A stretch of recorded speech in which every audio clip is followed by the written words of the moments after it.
Hi, everybody. Welcome to another edition of Sunday Conversations. I'm Erica Robinson, and this is In the Company of Cards. And as you may or may not know, Sundays are a little bit different from what I do during the week. On Sundays, I always like to invite a friend on to sort of help me carry the load and talk about issues of the day, talk about their philosophy of life. I like to introduce you to people whom I think it is worth your while to get to know. And today we have Theresa Reed. Theresa Reed, also known as the Tarot Lady, has been a tarot card reader and astrologer for 40 years. She's an author of many books. She's a featured writer for the Old Farmer's Almanac, where she writes about moon phases, zodiac elements, astrocartography, and more.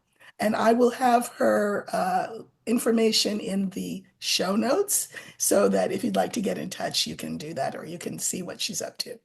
So, welcome, Theresa. Hi, Erica. Thank you so much for having me here today. I'm so delighted to talk.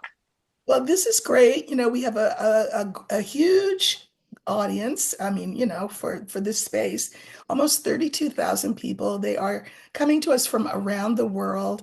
The demographic is pretty varied. A lot of people yours and your age and my age, um, but a lot of young people as well, men and women, but people who tend to be of a particular political stripe, because otherwise, I don't know why they're here unless they want to be converted, and they're welcome.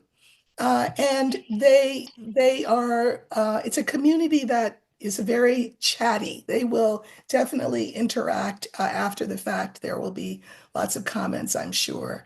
And I'm really delighted to have you here because you're quite an impressive figure in this metaphysical world that you and I both share. So tell me, you wrote a book called Tarot for Troubled Times. And I mean, anybody who's walking through a bookstore, if they see that, I'm sure they are more than tempted to want to rip that off the shelf and race to the checkout to get that because we are certainly living in troubled times. Um, can you tell us a little bit about your theory about how we can use metaphysical tools, particularly tarot, to help us through these times? Yeah. Well, first of all, that book, I wrote it with Shaheen Miro shortly after the first time Trump got in office. And one thing that I want people to understand, I think people have this misconception that people come to tarot readers only to ask about love. Mm, That is not true. I used to read for the public. I read for the public for a long time. And a lot of times folks were coming in when they were going through heavy things. And political change always brought a lot of people to my office. It didn't matter who won, by the way. Whoever won or whoever lost, there would always be people from the losing side that would come to the office flipped out about what's going to happen to my life now. How am I going to cope? And so I use tarot to help people to navigate some really awful, awful times. I mean, I was reading professionally since the early 90s, and there was a whole lot of crap that went down.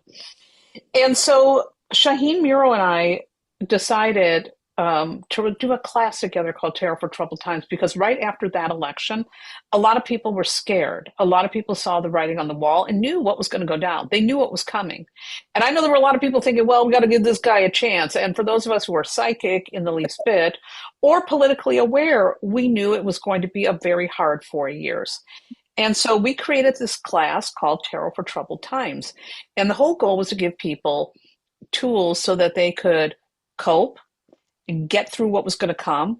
But also there's a whole section in there on, the politics and on how birth cards can tell you your personality and what is the best way for you to be an activist. oh, Now, let me tell yes, because here's the thing with activism, and I've been an activist for a very long time. I used to work for an anarchist newspaper back in the day.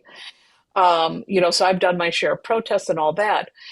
And by the way, I am a justice slash high priestess card. So of course, back in the day when I was young, I'm about to turn 60. I was into, doing the protests and all this stuff. I was very much living the justice card. But then I changed. I entered my tarot career and I became more of the high priestess. And the best way for a high priestess to be involved as an activist is sharing information, donating behind the scenes, helping to build infrastructures behind the scenes. So I found a new way to do activism. I always speak with my dollars, and I love to share information. I mean, also I'm a Gemini. So, that was the whole concept behind why we wrote the book. And here's something really fun about when that book came out. Our first reviews were really angry reviews. They Why? were, oh, because how dare we talk politics and we talk privilege. And that got people really, really upset. How dare you bring this into tarot? And what are you talking privilege? And I'm going to return this book. They did not want to hear that. And can I just say this too? The tarot and metaphysical industry, there's a lot of privilege there. A lot of the folks who really do well are people that maybe have a partner that supports them, people with skin like mine. There's a lot of folks that are doing really well. And for us to discuss these things with tarot through a tarot lens or to discuss it in our community, it raises some hairs. People get really bent out of shape. So we had some controversy around that. The book did fine, it did well. um, and there were not any political tarot books out at that time. Now there's plenty of them coming out, which I'm grateful to see. So that was the whole concept behind it. And Shaheen Miro, by the way, is just such an amazing artist and author and such a good partner, Mhm. such a good partner to write with, and such a great perspective. I learned so much from Shaheen. And, that was the whole notion behind the book. Tarot can help you if you are dealing not just with your personal stuff, but the state of the damn world. Same with astrology. Astrology also shows the patterns of what's happening. And when we are aware of the patterns and the energy around us, we can show up in safer, better ways and we can make something happen. And you were terrific at blending those two what arts together in really amazing ways. So, can I just go back to something that you mentioned? You mentioned that you have been a long time anarchist. That's how you identify. I had a Sunday conversation with a young woman that I got acquainted with just because she had beautiful Instagram and YouTube videos. She's French. Well, no, she's Danish, lives in France. She's Black, about 35 years old, and also identifies as an anarchist and sort of lives her life in this incredibly free way. And I had her on, and she was just lovely. Her name is May. But so, can you tell us what is your definition of anarchy and anarchism as a philosophy to live by? Sure, that's a great question. So I got into anarchy when I was really young. And the way I got into it was through music. You know, um, Back in the late 70s, I got into the whole punk rock thing. And by the way, I grew up in a rural area, so what I was doing back then was also controversial because, oh my God, you're listening to this terrible music and whatever. But I got into that at a very young age, so right around like 12, 13. Which again, in a rural area, how the heck did I find my way to that? Well, I'm a curious, nosy type. And so a lot of the music I was listening to was very political. The Clash was like one of my main influences, and also a band called Crass. And Crass is an anarchist band. So anyhow, I got into this stuff really young through music.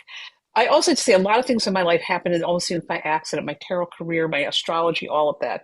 But that's how I found my way to anarchy. And what appealed to me about it was the concept, and this is how I view it, is that anarchy isn't about going out there and ripping up the streets and stuff. I think people have this misconception that that's what it's about, but it's really a philosophy where there's no enforced state or church. That's it in its most simplest forms.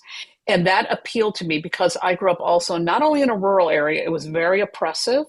There was very oppressive religion in my household. And so I bristled against that. That was just not me. In fact, here's a really fun fact about me. When I was 4 years old, because I was really super precocious, we were in church one day. And I'm sitting there and I'm listening to people doing their prayers. And I remember thinking, these people sound like robots. I don't want to be a robot. So we came home from church and I started a huge rebellion. I'm not going to church anymore. And of course, my brothers and sisters started like agreeing with me.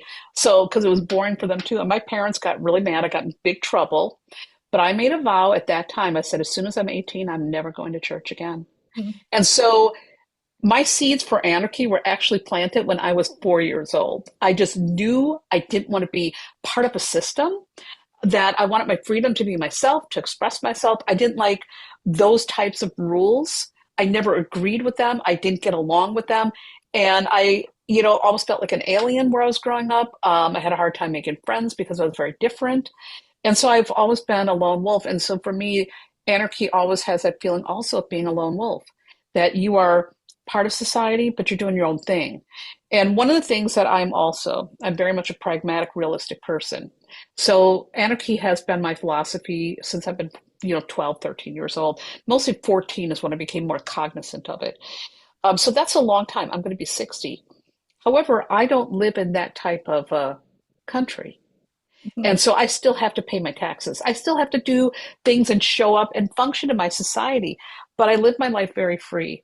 I do my own thing. I mind my own business. I'm very self-contained with my life. You know, uh, in fact, when COVID happened, it didn't bother me at all because I live a very, very contained life by my own rules.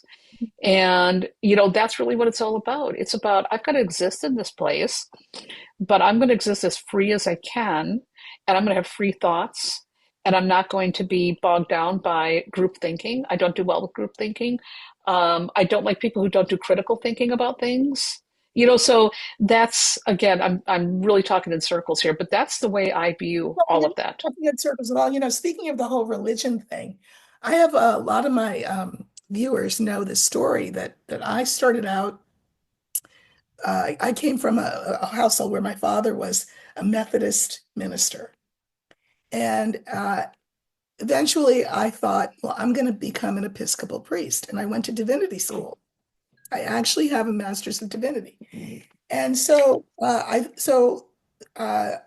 I went to I had a wonderful old man. He was the bishop. Well, and he was lovely, but then he retired. He was a poet. He was just a lovely man. So I got a new bishop. So this bishop says, well, I want you to go meet with this commission. Now, this was in the 80s in Massachusetts, Boston. So I meet with the commission and they ask me all of these racially oriented questions like, how good a priest could you be to me, a white woman? And I was like, so I tried to answer the questions, to my best of my ability. And then I had to go back and meet with the bishop. The bishop said to me, Erica, there is no question that we need you as a priest in this church. So I said to myself, this is great. I'm about to get to my degree. I've done all the hoops and then he finished what he had to say, which was, the question is, do we want you? Are we ready for you? Come back in 2 years. Let me tell you something. In my mind, a door just clicked shut. And I said to him, I won't be back. And I didn't go back. Now, do I believe in a higher power? Obviously, I do this work. You know, I I believe in the ascended masters. I believe all of that. But do I believe in church? No. So I have a lot of viewers, some of them who are church people, and they ask me, how do you reconcile your past as a person who thought they were going to be an Episcopal priest with how you are now? And I said, to be generous and kind about it, I'm going to say that religions start out as being modes of expression. Expression of what? Of the numinous, right? Of the things that are ineffable and numinous and hard to explain. But what happens is anytime you get people involved, then you have this lust for power. And then religion becomes a means of control. Mm-hmm. And all religions, by the way, I mean, maybe not Buddhism, but which is not even a religion, it's a philosophy, Philosophy. right? But religion, I'm going to go out on a limb and say pretty much it may have started out as sort of a language to explain things. But when they saw that they could control people with it, then it went off on a whole nother tangent. So my goal, you could argue that I'm a proselytizer, right? And what I'm proselytizing for is people's own discovery of their own aegis and authority and connection to spirit with no intermediaries needed. And we do cards, you and I. People are so wedded to the way religion molds your mind to think that they will imbue cards, which are paint on cardboard, with sort of anthropomorphic qualities. For example, they'll say things like, "Oh, my cards don't like that question." I'm like, "Wait, what? Your cards don't like that question?" Or you shouldn't use a deck that unless it's been gifted to you, and you should wrap it the deck in silk, and you have to put it under your pillow. So we will take these sort of mythological things and and apply them to something that doesn't need this. All this is that all these cards are earthly materials, which is beautiful, I think. I think that the Mhm. fact that spirit gives us things that are made out of wood, right? And water and all that, and dye from ink that comes from plants, and uses it as a means of helping us communicate back and forth ourselves without intermediaries. What a gift that is. I just want people to see the gift. So maybe I'm an anarchist too and just didn't identify that way. Well, I mean, I think that's one of the things, that you're really speaking to me, and I'm hearing that, and I love what you're saying, because we don't need an intermediate. And I got to tell you, this is again one of the problems I had when I was a kid, growing up in a religious household. We grew up Catholic, by the way. I also had a very lovely priest. My priest was wonderful. I didn't have bad experiences from that. What I had bad experiences were the people that went to church. Uh, And so I would be there. For an example, my parents, RIP, they've been gone a long time. I don't have like any hard feelings. I'm not harboring anything. My parents were hypocrites.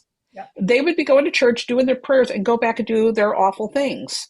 right, And I would also see children in school who were really nasty to me, because I was weird and I was poor.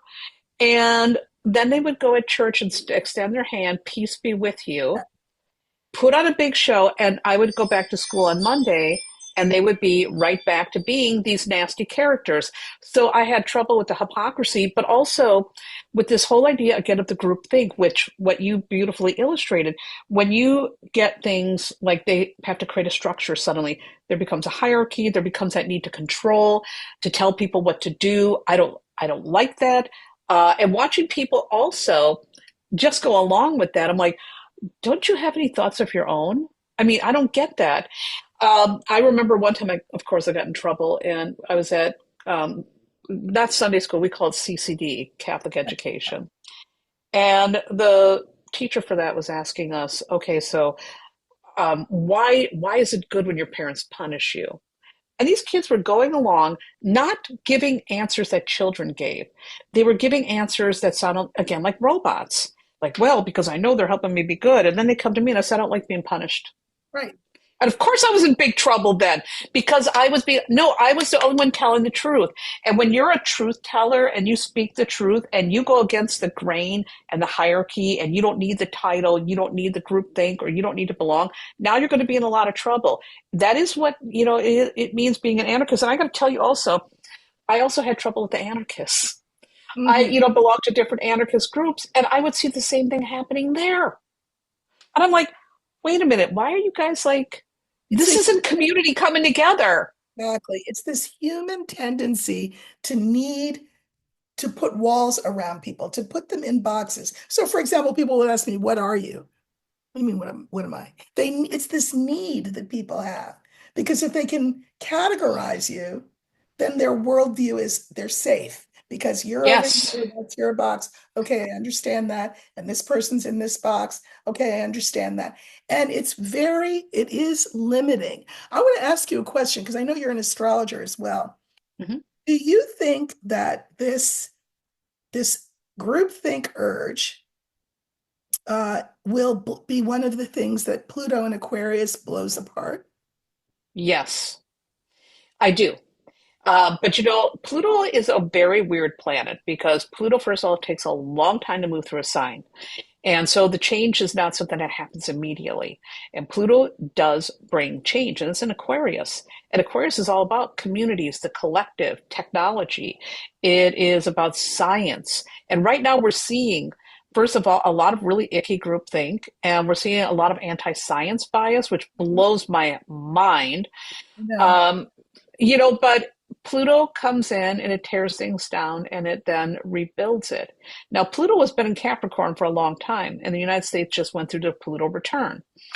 And it's super interesting because oftentimes I say this astrology theory. When you look at the astrological transits, you kind of guess what's going to happen. And oftentimes things look a little different than what you think they're going to happen. And I remember when Pluto went into Capricorn and the Pluto return started, I'm like, oh, okay, Capricorn's government. Well, it looks like they're going to be restructuring this government. Hopefully, that's going to be a good thing. And little did I know by the time we're coming to the end of our Pluto return, our democracy, which was, we've never been a real democracy, let's be real frank, okay? That's right. We've never been a real one. It's Mhm. been an oligarchy the whole time, and it's been a democracy for some. Mhm. So, but we've watched how fragile it was, and I was like, "Holy cats!" I couldn't. It blew me away that people would be so willing to like do an insurrection and stuff. Uh, it was just it blew me away. And so now Pluto's in Aquarius, and people, it's more about the collective and the community. And I do see, of course, we have the community that's the group think type, but you're also seeing people come together, like, for example, to protest Tesla. Yeah. And so this is hints of what's to come. The last time Pluto was in Aquarius was the French and American Revolution. What happened then? We told England to stick it. Can I flip my finger That's up at the fine. Yeah, camera? that's fine. Okay. That's fine. I mean, we told England to stick it. And in France, they were telling folks, let them eat cake. And they pulled out the damn guillotine, heads rolled. And so I think what we're going to see is that there's absolutely going to be like revolution, there's going to be change, communities come together, class war. That's really what especially the French Revolution was all about. We're going to see it's just going to look differently than what it looked like back then. But we're getting a taste of that right now. And we got Pluto and Aquarius for about 20 years. Oh, yes, 20 years. So I have a lot of viewers, and I try to engage with my viewers when they ask questions. I'll write back often, or I will use questions that they've brought up, in a video. But I've had I talk too about revolution, and the French Revolution is just burned in my brain as the model for how this is going to be. And it was the sans-culottes, the people who didn't have Mm-hmm. shoes, and blonde Yes. hair or anything, who stormed the Bastille. And when you talk about class war, it will take poor working class white people to look around and say, wait a minute, so all this time I bought the hype. The hype was I may be poor and I may Mm-hmm. not work my ass off, but I I'm like them. I'm like those rich ones that I get the magazines and I read about and that you know, and that was a con. That was a con.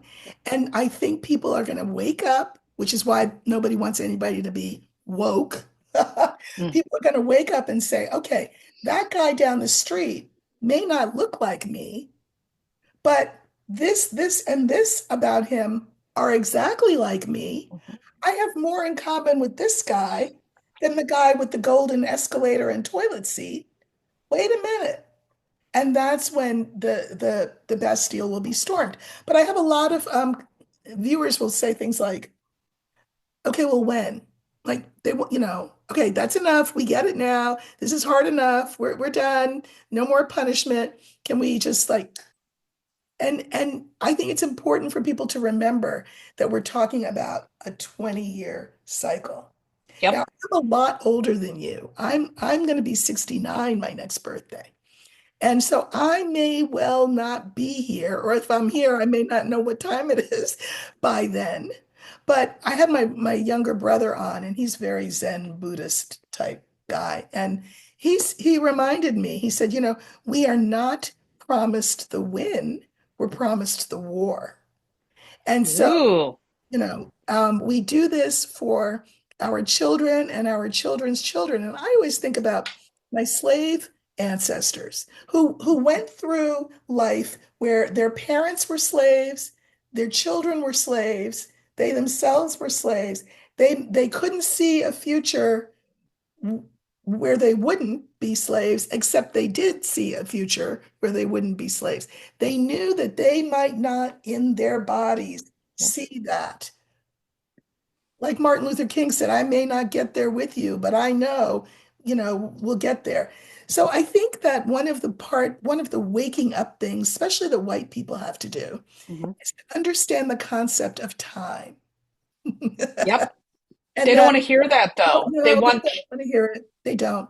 mm, But they have to. And I will say one of the things that moves me is the way this channel has grown. I have a lot of Black viewers, and I know because they call me Auntie, or they'll call me Miss Erica, or they'll call me Sis. Those are my Black.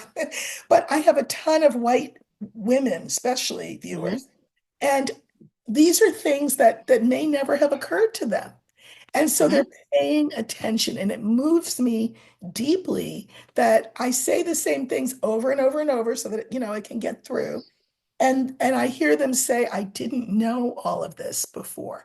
Well, because, speaking of the opposite of anarchy, you were rewarded to not see these things. You're rewarded to stay asleep. I always laugh because 47 had this thing that he said, I think he thinks it's poetic. This was his line. He said, America will be woke no more.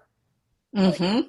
are you like, It's ridiculous. put it on a It's quote? ridiculous and Ridiculous. embarrassing. It's embarrassing, right? Like, why would you not be? Well, look, just DEI. Let's break the words down.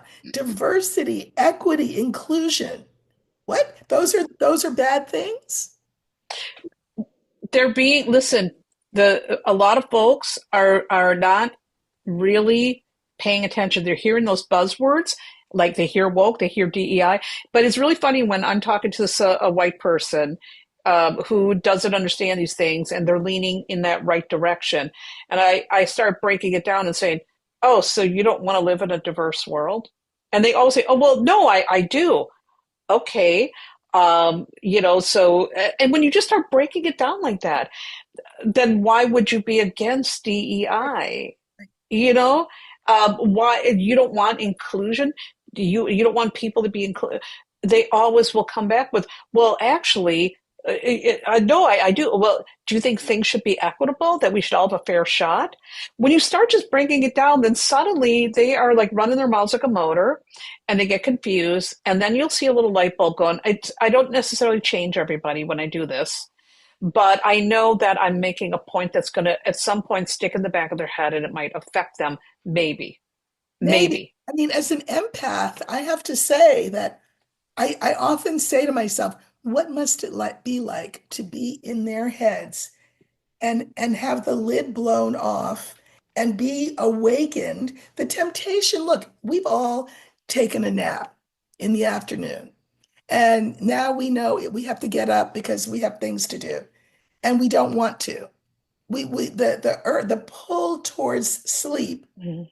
is so strong and in this culture so rewarded, that what we have to do is create an opportunity for the opposite, for the pull towards wakefulness to be so seductive and so attractive and so impossible to ignore that more people choose to be awake than to be asleep. Mhm. And that's not going to happen overnight. People will say, well, when they will literally want a date certain on the clock for when the revolution will have come and gone and we can move on.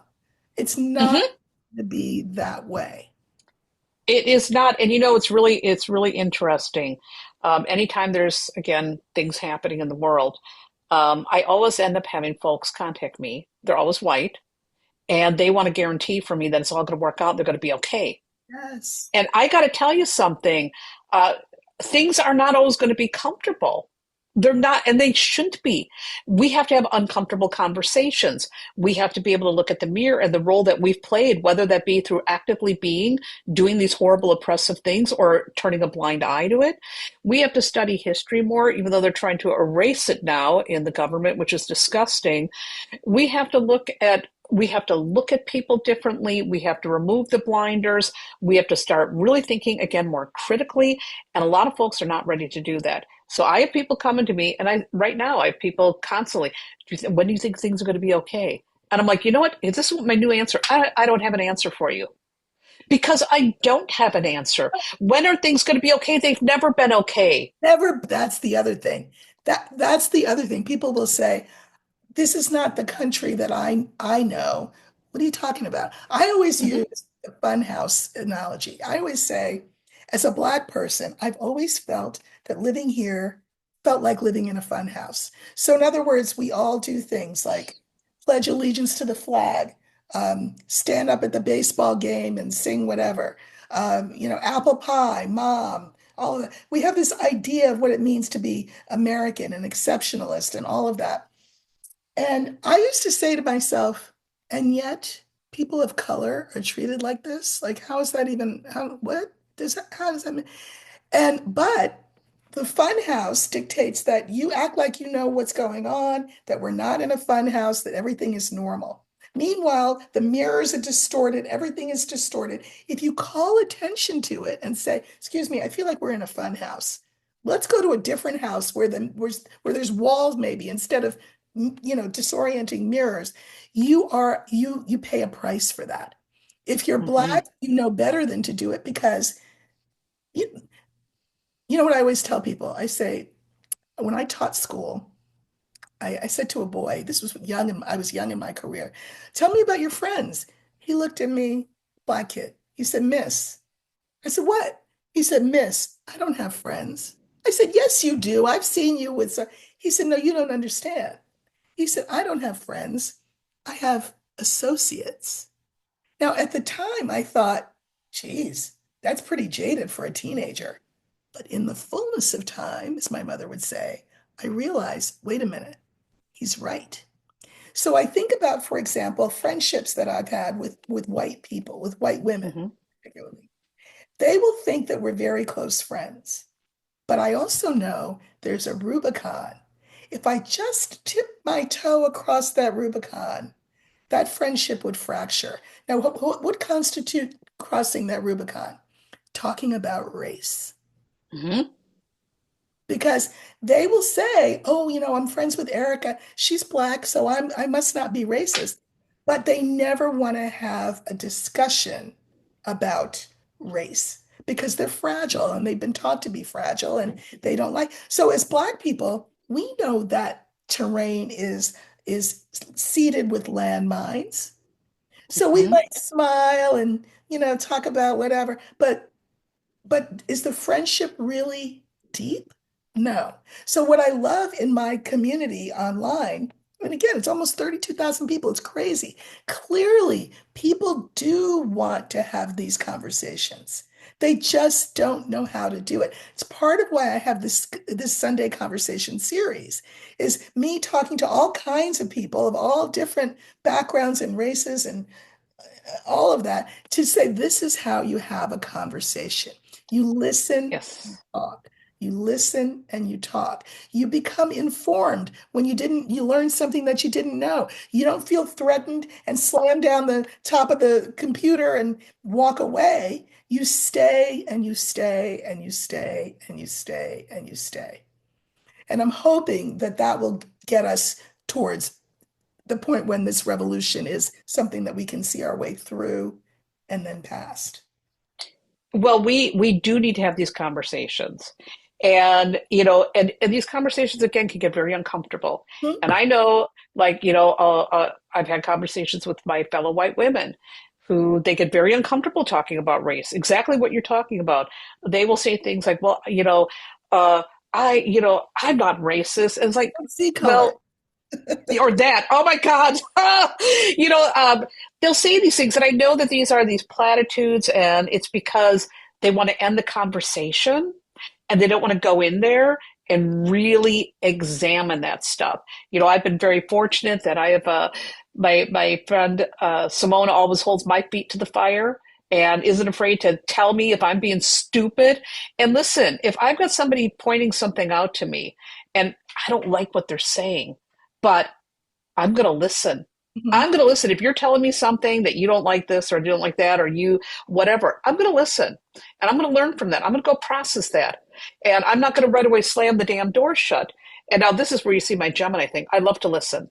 I want Mhm. to listen. I want to learn. And if I'm wrong on something, I want to go and sit with that shit. Excuse my French. I don't know if I can swear on Fine, it's this. okay. Yeah, people do Okay. that. But I want to sit with it so I can be better. To slam the door shut when the conversation gets uncomfortable Right. means that you are not open to learning. You are not opening to, you're not being empathic. You're being scared. And you're not going to get your revolution if you don't have those difficult conversations. And sometimes those conversations means you've got to look in the damn mirror. I was saying something once after this last election, but you know, a lot of like black women are like, well, we don't trust white women, and white women were getting really mad about that. I said, I don't blame them. I totally get that. If you don't trust me, Yeah, nobody I like, under I understand that though. I get it because so many of us were out there saying, yeah, we understand the assignment. And then 52% of white women voted for Trump. So if black women don't trust me, I get it. And I'm going to work hard to gain their trust. But even if I work hard to gain their trust and you never really trust me, I do understand it. I get it. it's funny because you bring up the 52% early in my YouTube career after the election. I was bringing that up all the time. I said Mm-hmm. 92% of us understood the assignment, but 52% of you did what you did. I can't tell you how many people would say things like, no, no, no, it was Russian interference. I, I'm not saying the Russians didn't interfere. The Chinese probably interfered, and so did Iran and other players that we don't even know. That's a thing. Also, 36% of people didn't even get up off their couch to go vote. Yep. So there's that. However, that does not negate the fact that between 47 and 52% of white women voted for him. Mm-hmm. Uh, you know, I had people saying, oh, this was early on. I don't have this anymore. But I would have people say things like, when you say blah, blah, blah, when you say that, I feel alienated. Um, Mm-hmm. and I can't watch you anymore. So I tell my people, well, you've seen Disney cartoons. In Cinderella, when the fairy godmother was doing her thing, creating uh, a coach out of a pumpkin and a ball gown out of rags, she took her magic wand and she went bibbity bobbity boo. So my viewers know if somebody comes for me in that way, and what they're saying is not, I'm uncomfortable, but I'm going to sit with this. I want to learn. I want to listen. I want to understand. But if they come at me like it's an attack, I don't get mad. I just go bibbity bobbity boo. Now, I don't know if you know how YouTube works, but it's great. If you bibbity bobbity boo somebody, they think that they're still watching what you do. They can still see your stuff. They can read all the comments and they can even comment. But we don't see anything that they do. They're just Mm-hmm. Talking to the wind. talking to the wind, talking to the wind.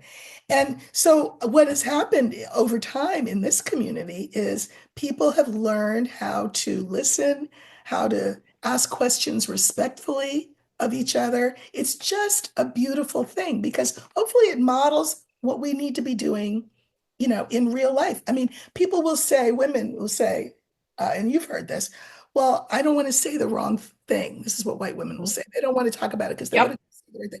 And my answer is, okay, what if you say the wrong thing? What is the worst thing that can happen?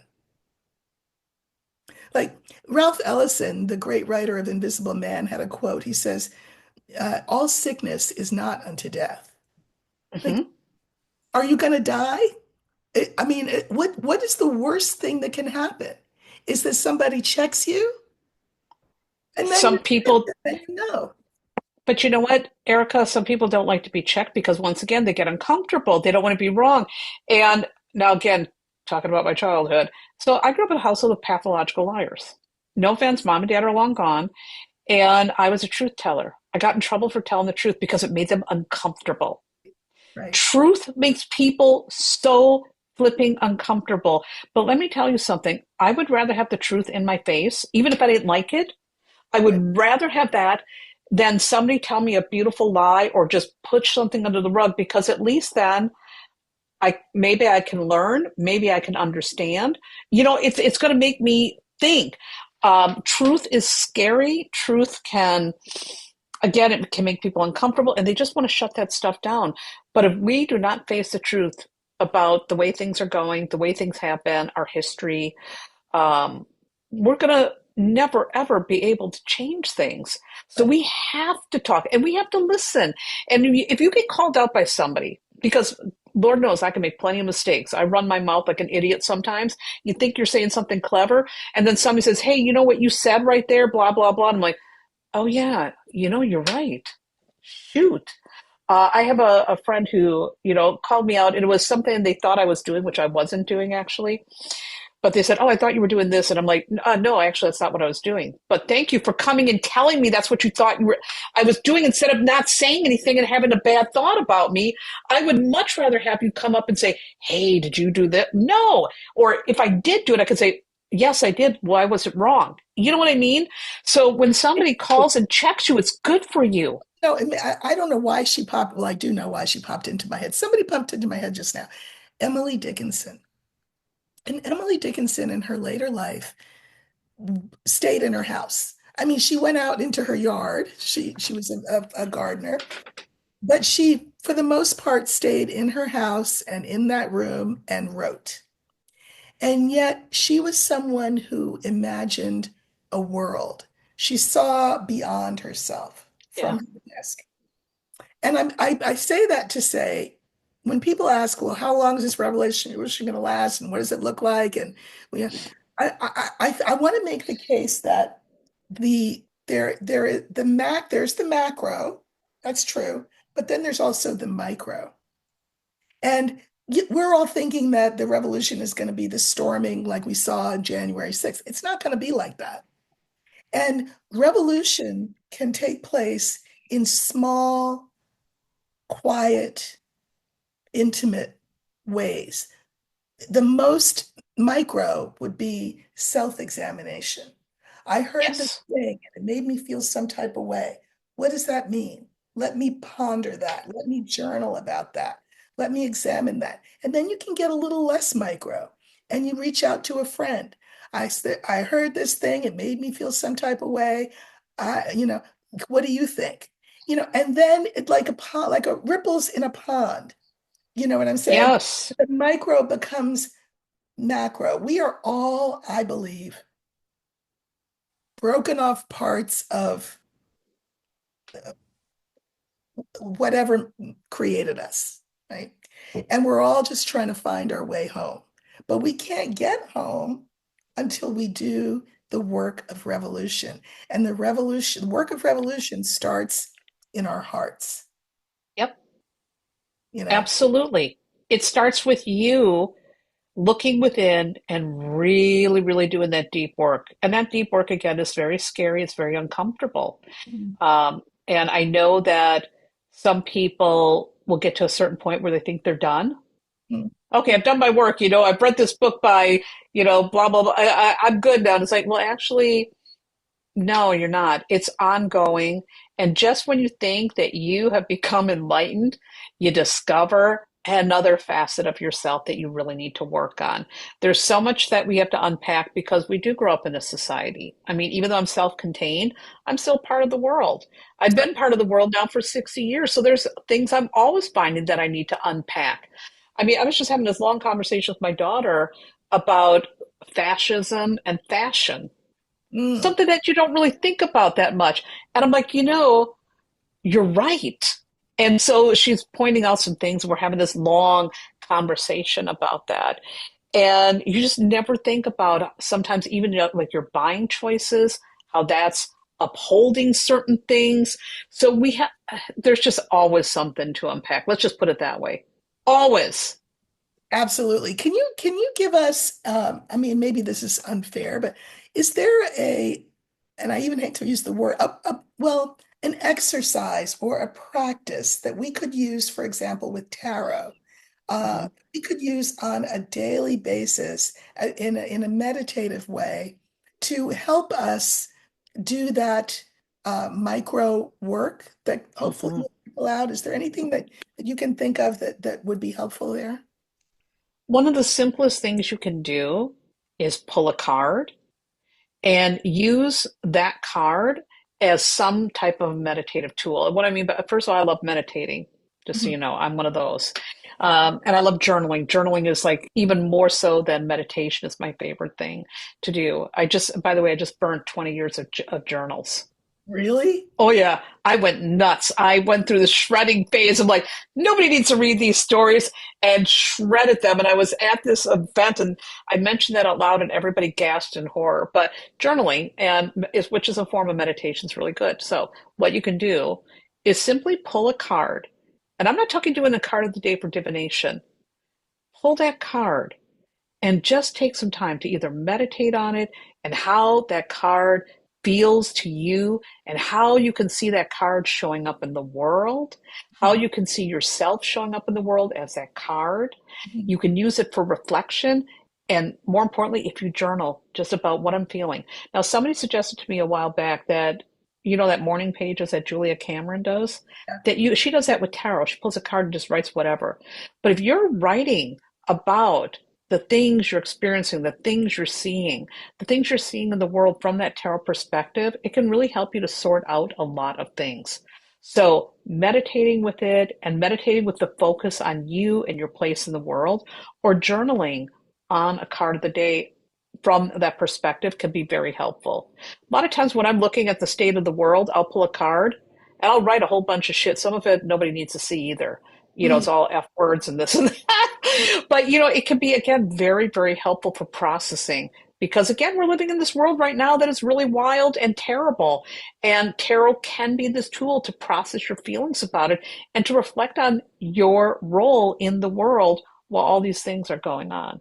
I think another thing people will be surprised at if they do that exercise is, there's only 78 cards, right? So statistically speaking, you're going to see a card more than once, right? Mhm. So if your temptation might be to say, "Oh, I shuffled this deck really well, and I just had that card Monday, and here it is again Thursday. Let me reshuffle and pull Mhm. a different card."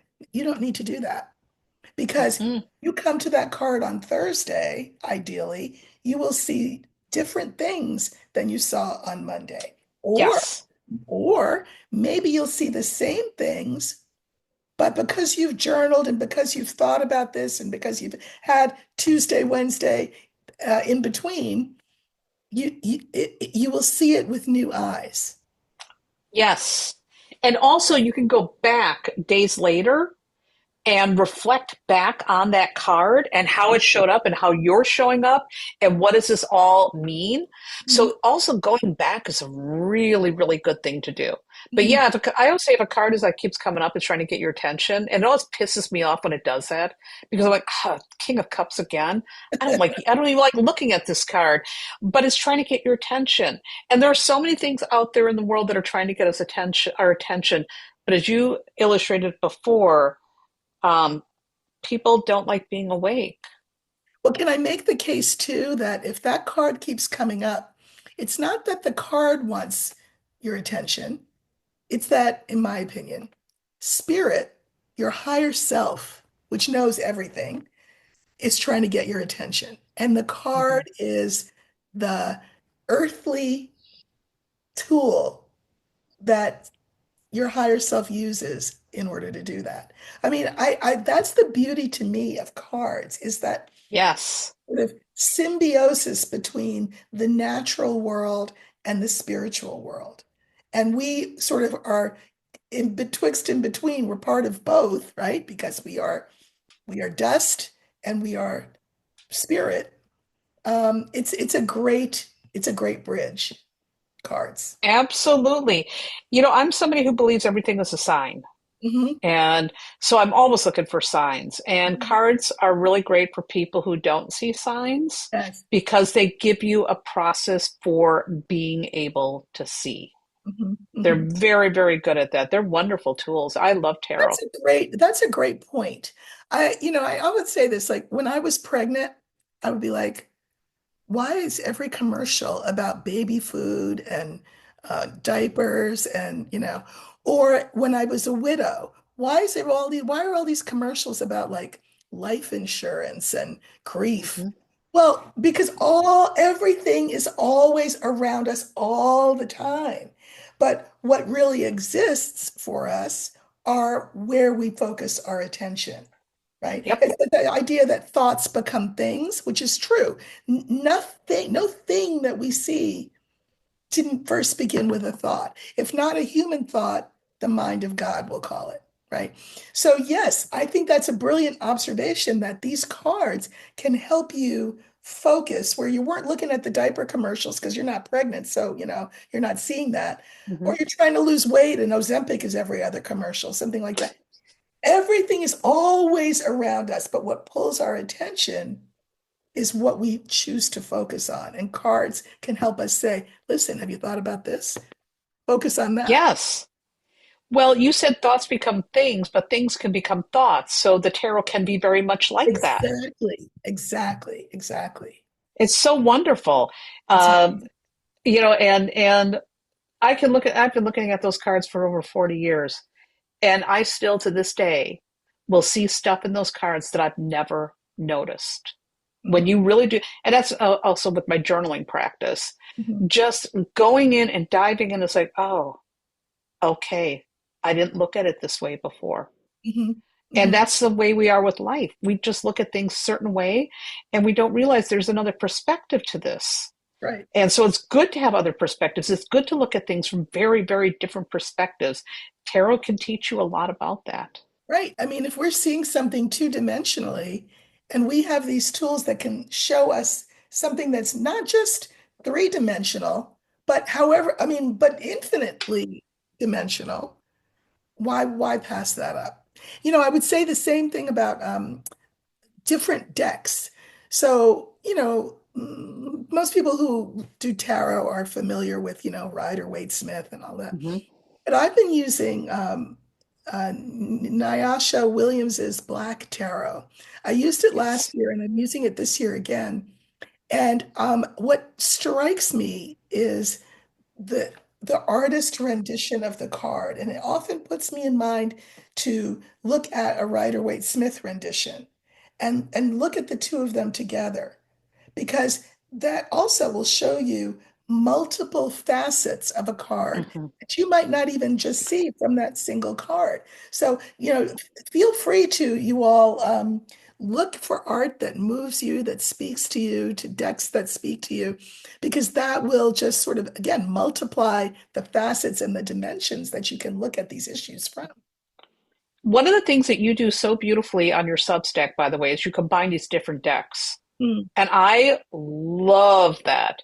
And I love seeing how you put those things together. So I just really, really appreciate that. Thank you. Well, my point in doing that is to make the case that, let's say you have a problem and your mother gives you advice, but I mean that's your mother, so what does she know? Your big sister gives you advice, and you admire your big sister, so you might listen, but still, she might have an ulterior motive. Your best friend tells you something and gives you a piece of advice. Now they're all saying the same thing from different perspectives. Then you go to a museum and you see a painting that says the same thing. Or you hear music that says the same thing in the lyric, let's say. Your mother's advice may not get through, but the music might get through. And so what I say about these systems that I blend together is people think it's the Tower of Babel, that they can't they're apples and oranges, or not even apples and oranges, because at the very least, apples and oranges are at least fruit, right? They're all fruit. But I say these are all languages. So Hmm. tarot is an imagistic language full of symbolism and history and all of that. Lenormand is a word language, is the argument that I make. Even though it's pictures on cards, it's just dog, house, Yep. tree. It's a word language. And then Adinkra is this aphoristic language. So what I do is I have each thing do its own thing. So tarot gets the preeminent position. Who knew? Because I'm known as a Lenormandist. I'm not known as a tarotist. I am a tarotist, but and I say, okay, tarot will inform the subject. Because Hmm. I have no idea what I'm writing when I sit down. I light the candle and I'm like, beats the hell out of me. And tarot, no matter what the card is, I never put it back in the deck saying, oh, that's not going to work. I say, Erica, physics tells us that there is a relationship between everything and every other thing, right? If everything is made out of matter, for example, right? Or energy, let's even go further. Everything is energy. There's a guy, Shelley, the poet Shelley. He said, the poet's job is to demonstrate the heretofore unapprehended relation between things. Well, Hmm. that's the same thing as physics. So the poets and physicists assume a certain thing. Here's what they assume. This thing may look completely different from this thing, but if everything is energy, there is a heretofore unapprehended relation between these two things, meaning they look completely different. What are you talking about? They look different. Trust that there is that relationship. It's like math. In math, there is always a right answer, right? You may have to go through, I mean, and I hate math. You may have to go through all kinds of portions and gymnastics to get there, but you know that there is that answer. It's the same with the connection. So what I do is I say, okay, so tarot, you are informing my subject. And then I ask Lenormand, okay, so what about it? What about it? And then Adinkra, the African oracle I use, summarizes everything. Hmm. And because that is my intention, right? Thoughts and things, because that is my intention, everybody, meaning each system, when I say everybody, anthropomorphizing, each system knows its job, waits its turn, and is respectful of who has come before them or who will come after them. And that's where the magic comes from in those Substack posts. I just listen to what I'm given by these, Mm. and they dance together. One may sing and one may play the flute and one may dance with their feet, but all together it creates the message. And that message is always really profound. It's one of the Substacks I look forward to when that pops up in my inbox because you really have a great way with words. And I love that you do it stream of consciousness because that's how I write for tarot too. So I get that.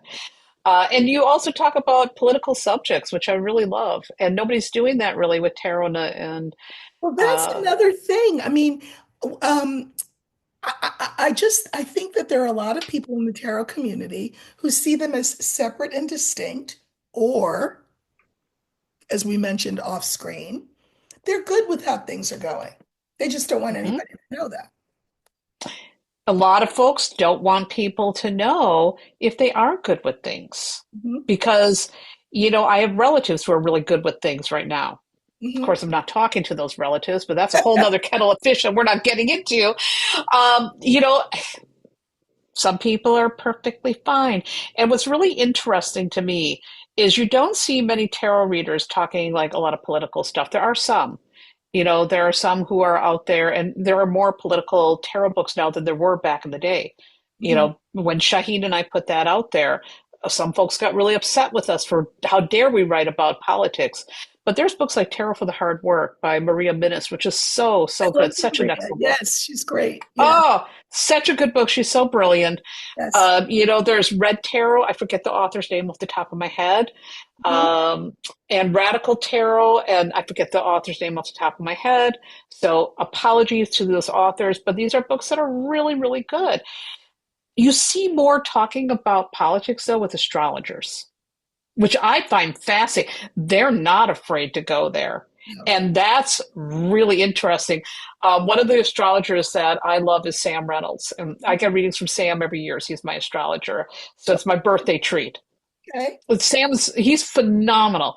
And he'll be out there saying stuff about politics. And I'll be like, okay, now, Sam. I love it because he is not afraid to speak about it. And I do see that more with astrologers than I do with tarot readers. Well, Tarot readers will tiptoe let me around ask it you more. this theory. Let me ask you about this. I know I mean, astrologers who will say this. Well, when I first started out my channel, for example, I had astrologer friends who said that I really needed to be apolitical because that way I get the bird's eye view and I can see as though, remember that, what was that movie that was all the rage? Uh, where the tagline was, may you, oh, I don't know, but it was like a game. Like life was a game, the Hunger Games. Oh God, yeah. I can't watch that movie. It gets me agita. The Hunger Games, right? So in other words, think of yourself as when you're doing this work as at the right hand of God and you're observing everything and you have this bird's eye view and you can see everything. And so that when you present what you present, you come across as neutral. And, you know, and I was like, no, first of all, last time I checked, I'm a human being. I am involved in mankind, like John Donne says. I am involved in mankind. I am not at the right hand of God. Mhm. You know, I Well, I have a perspective. So what do you think about that theory that you need to I have? don't think you should. No, I don't think you should be apolitical. I don't. And first of all, I've got a moon in Scorpio. There's no way I feel things very strongly, I have very strong opinions about things that I'm going to sit and pussyfoot around a topic, especially something that is really important to me or that's very upsetting. And that does make people, and it will turn people off. I will say that. And I know there are a lot of people who get very turned off by my stuff. What's really amazing, and this is going to make you laugh, in all the years when I used to read for the public, everybody knows where I stand. My clients knew anarchist, yada, yada, yada. I had many clients who were super conservative that were, CEOs, and they're like, yeah, they knew exactly what it was about, but they were coming to get the guidance nonetheless. They Exactly. don't care. If they love your work, they're not going to care about that, and some of them will start to think. So I don't know. I just don't think it's good to hide things and put on a front because eventually, first of all, you're going to get found out. Second of all, you look like a fake. And third of all, if there are people, go ahead. Oh, sorry. I just want to really quickly say, if there are people who are turned off by your work because of your beliefs, they're not your right people. And I think it's better to let people know so they can find somebody who's more to their liking. If you don't like me, I am okay with being disliked. That's, you can see obviously by our conversations, that's a theme I've experienced my entire life, being the alien, being the truth teller, being, whatever, the big mouth. That's what I was called as a kid. Because I'd rather have people there in my world because they get me and because we're having an honest relationship. I don't want to like put on some kind of a fake front. I Mhm. just can't.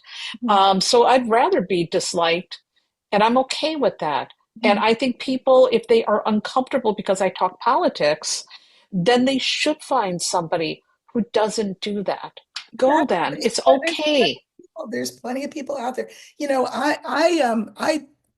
My late husband said to me one time, he said, Erica, you're so brave and you always speak truth to power. And he said, you know what your problem is? What, go tell me what my problem is. He said, you care too much about how it's received. He said, you can't let your feelings get hurt like that. You can't do that. That's Now, right. he's been gone for many, many years, 16 years or so. He's been gone.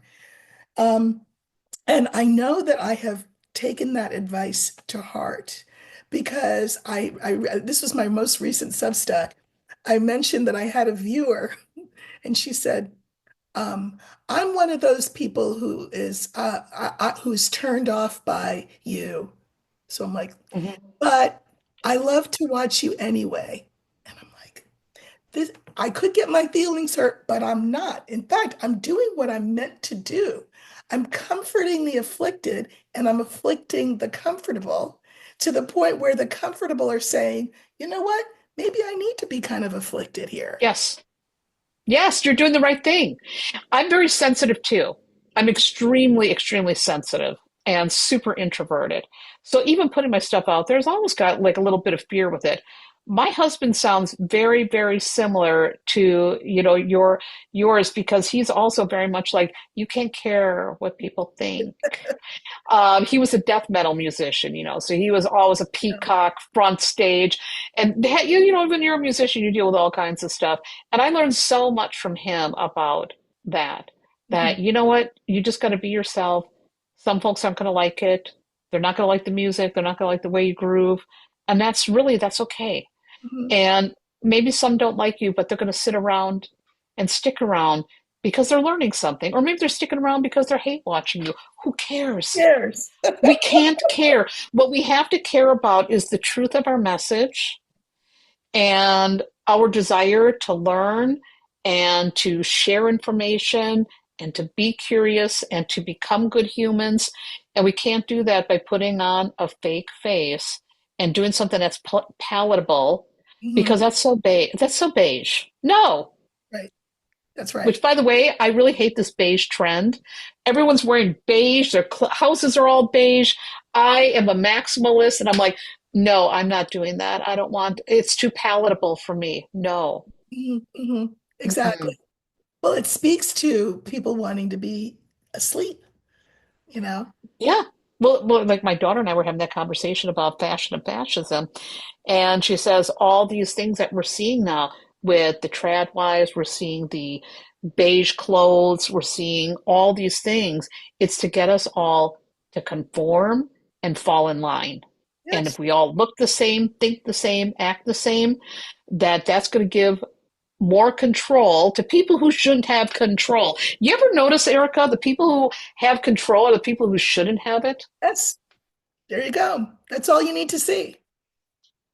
You're right. So yeah, no, no beige world for me.